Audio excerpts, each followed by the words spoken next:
Hi, I'm Mikael Daez, and sa My Beloved, yung character ko si Nelson Digia.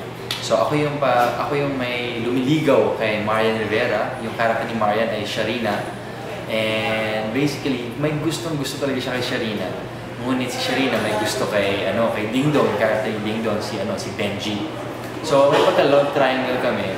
And yung difference nito, from my previous characters, Lumad and yung characters ko sa Temptation Island, very sensitive si Nelson. Mabait siya, very sensitive. In the sense na talagang liniligawan niya si Sharina ng buong puso.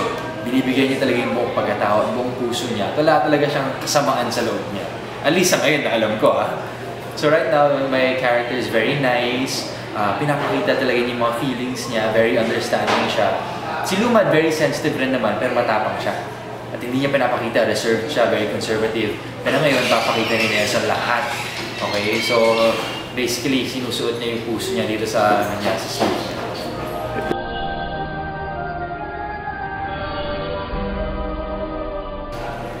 Lahat ng project ko sa GMA or lahat ng project sa showbiz, kasama ko si Marian Rivera, and that's the biggest blessing ever.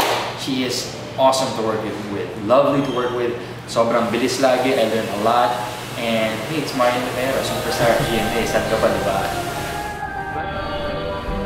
Started off with Spooky Mo, Vampirella. That was my first project with Marian, then Temptation Island, then Amaya.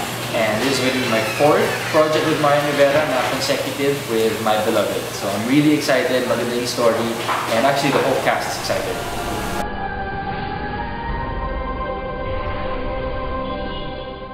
Well, very, very different. Like I said, Lumad and Amaya, yung relationship doon, very, goal-oriented. Pareho yung gusto namin mangyari sa buhay. Parang pareho yung biggest dream namin, goal namin sa buhay. Dito naman, talagang may gusto talaga si Nelson sa character ni Marian Rivera. Talagang liniligawan niya kasi nakita niya may parang pagmamahal ba, kung gano'n. So between Lumad and Amaya, it was more admiration and appreciation for one another. Dito, talagang may infatuation for Sharina, yung character ni Marian. Yung mahabol naman sa akin si Sam Magalona, yung character niya si Janela. Siya naman yung kontrabida dito, siya yung kaaway lagi ni Sharina. So, parang love square na siya, diba? Ding Dong, Sharina, ako, tapos si Janela. So, excited talaga ako because I've never been part of a love square before. So, let's see what happens. Tingnan natin. Okay, mga kapusong Facebook fans dyan, abangan niyo yung My Beloved, Feb 13. Nandun po ako sa Nelson Digia, and please support our show. And also, you can subscribe to my page at facebook.com/MikaelDaez888. Tatlong 8 yan.